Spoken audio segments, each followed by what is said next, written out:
আসসালামু আলাইকুম রহমতুল্লাহি ওয়া বারাকাতুহু আলহামদুলিল্লাহ সালাতু ওয়াসসালামু আলা রাসূলিল্লাহ বাদ।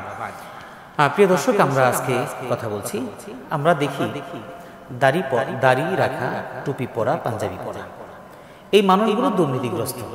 তখন মানুষ বলে দাড়িওয়ালা মানুষ খারাপ, টুপিওয়ালা মানুষ খারাপ, পাঞ্জাবিওয়ালা মানুষ খারাপ। এখন প্রশ্ন হলো, দাড়ি, টুপি, পাঞ্জাবিওয়ালা মানুষ দুর্নীতিগ্রস্ত, আমরা দোষ দেব কাকে?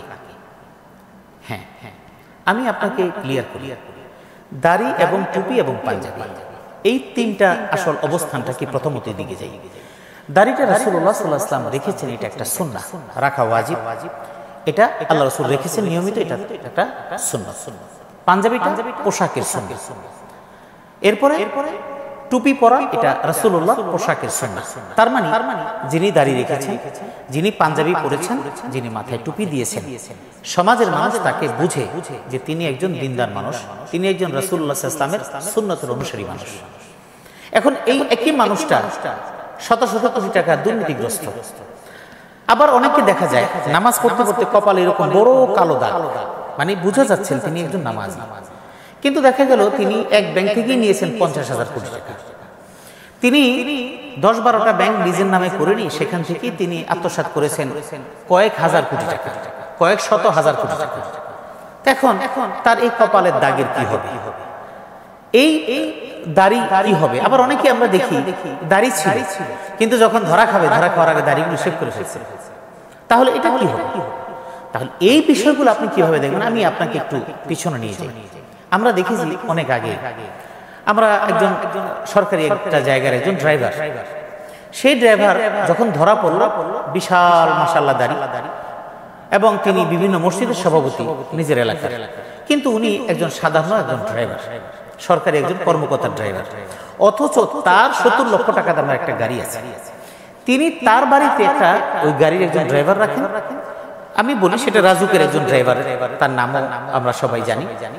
তো তার বাথরুমে যখন চেক করছে দুদক, গিয়ে দেখে যে বাথরুমের যে কমোডটার উপরে গোল্ডেন কালারের স্বর্ণ দিয়ে মোড়ানো, অথচ একজন সামান্য একজন ড্রাইভার।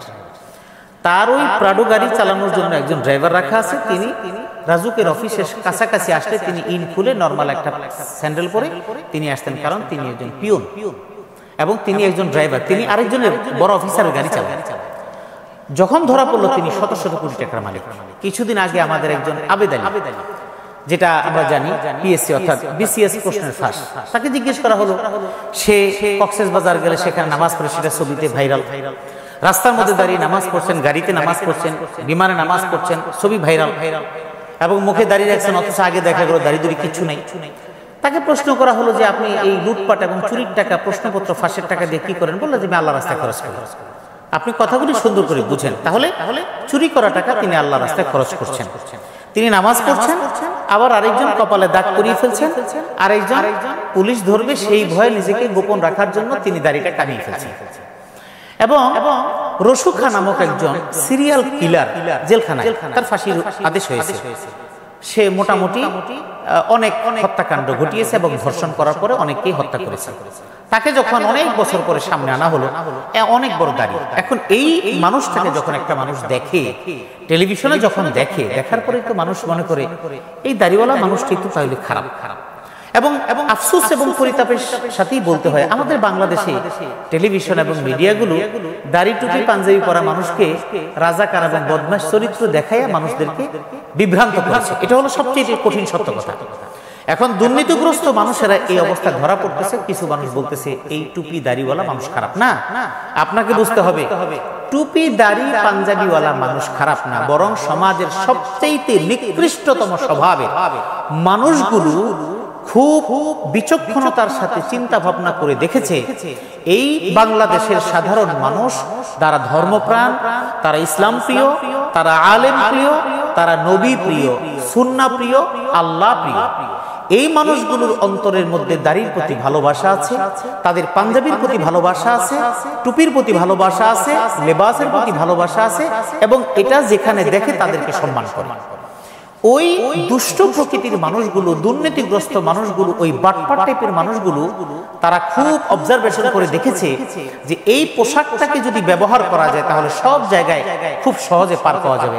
কোন একজন ড্রাইভার সে নামাজ পড়ে না কিন্তু তার দাড়ি আছে। একজনের প্রশ্ন করছে, আপনার দাড়ি আছে, টুপি মাথায় দিয়ে গাড়ি চালান, অথচ আপনি নামাজের ওয়াক্ত হলে নামাজ পড়েন না, আপনি বিড়ি টানার জন্য দূরে চলে যান, তা আপনি দাড়ি এবং টুপি রাখছেন। দাড়ি টুপি রাখলে রাস্তায় ওই পুলিশের ইয়ারা যে সমস্ত অফিসাররা তারা সার্জেন্টরা ধরে না, কারণ ওই টুপি পাঞ্জাবি পরা দেখলে মনে করে লোকটা ভালো, এটা চিন্তা করে তার গাড়ি চেক করে না। কত বড় বদমাইশি চিন্তা ভাবনা। তাহলে তার মানে হলো যারা দুষ্ট তারা এটাকে ব্যবহার করে। তার মানে দাড়ি টুপি পাঞ্জাবিটা কখনোই খারাপ না, এটা রাসূলুল্লাহর সুন্নাহ। দাড়ি টুপিওয়ালা পাঞ্জাবি পরা মানুষগুলো, অর্থাৎ এই মানুষ খারাপ না, বরং খারাপ মানুষগুলোই দাড়ি টুপি পাঞ্জাবিকে ব্যবহার করে। আমি আবার বলছি, অর্থাৎ দাড়ি টুপিওয়ালা মানুষগুলো খারাপ না, বরং খারাপ মানুষগুলোই দাড়ি টুপি ব্যবহার করে তাদের দুর্নীতিগুলো করে যাচ্ছে।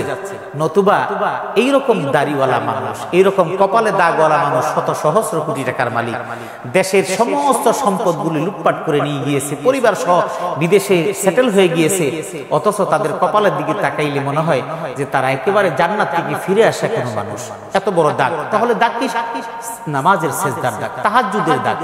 এই তাহাজ্জুদ, এই নামাজের কি ফায়দা? এই জন্য আসলে আমাদের সমাজের মানুষগুলো চিন্তাকে একেবারে শুদ্ধ করতে হবে যে রাসূলুল্লাহর যে পোশাক, রাসূলুল্লাহর যে সুন্নাহ, ইসলামের যে লেবাস, এই লেবাসটা নিঃসন্দেহে প্রশংসনীয়।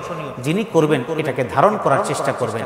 আর যারা দুর্নীতিগ্রস্ত এটাকে ব্যবহার করে তারা ইসলামের শত্রু, মুসলমানের শত্রু, রাসূলুল্লাহর শত্রু, রাসূলুল্লাহর সুন্নতের শত্রু, এবং তারা প্রতারক, দুর্নীতিবাজ, বাটপার।